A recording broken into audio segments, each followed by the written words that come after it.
Oggi sciopero generale qui davanti alla prefettura, anche per la scuola, per lo smantellamento di alcune strutture nella montagna, Stefano Quisquina, Cianciana, Bivona. Sì, oggi sciopero generale in Italia di tutti i servizi pubblici, perché questo governo continua a fare la lotta ai poveri, continua a fare la lotta contro i lavoratori, continua a stezzare l'occhiolino agli evasori fiscali e poi ci dice che non ha soldi. Hanno fatto 16 contoni, abbiamo 100 miliardi di evasione e poi non ci sono i soldi per le scuole. Diceva bene, nel distretto della montagna agrigentino hanno chiuso 2 scuole. Lei immagini cosa significa per i cittadini di quei comuni un'ora e mezza per raggiungere un istituto scolastico a Castel Termini. Non ci sono i soldi, dicono, per la sanità. Stanno chiudendo reparti, stanno chiudendo interi ospedali, hanno già chiuso molti ambulatori dei comuni, quindi uno sciopero generale che rivendica il diritto ad una busta paga decente. Sono anni che non rinnovano il contratto ai pubblici dipendenti, uno sciopero che rivendica il diritto al lavoro.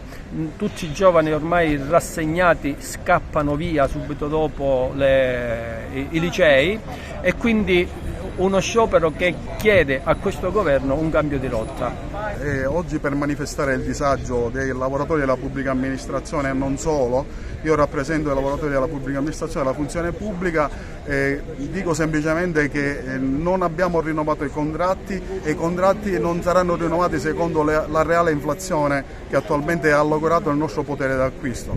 L'altra questione è legata alle pensioni, rimodulano gli indici delle pensioni, gli indici del calcolo delle pensioni e quindi penalizzano la maggior parte dei lavoratori ai fini del riconoscimento della pensione. L'altra questione è che chiediamo le assunzioni negli enti e quindi di avviare le procedure concorsuali sia per l'esterno che anche per l'interno, in modo da valorizzare il personale che all'interno che ha determinati requisiti. Noi abbiamo bisogno di risorse nuove, non possiamo avere all'interno degli enti oramai personale che è più vicino alla pensione e quindi l'età media è intorno a 57-58 anni.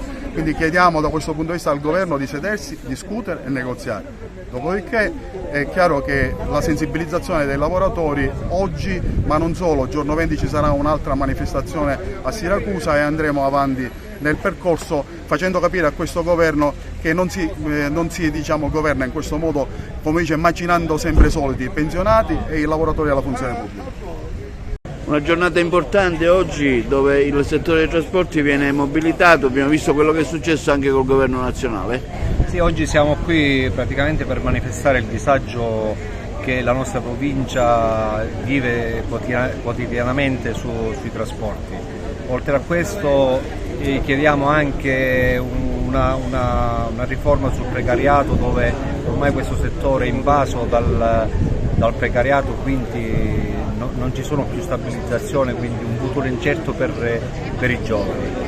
Oltre a questo, questa manifestazione vuol dire anche dare una risposta al governo, al ministro Salvini, dove vuole togliere il diritto di manifestare il proprio disagio, che è l'unica arma di cui i lavoratori attualmente sono in grado di esprimere scioperando, quindi non possiamo permettere che tutto ciò accada.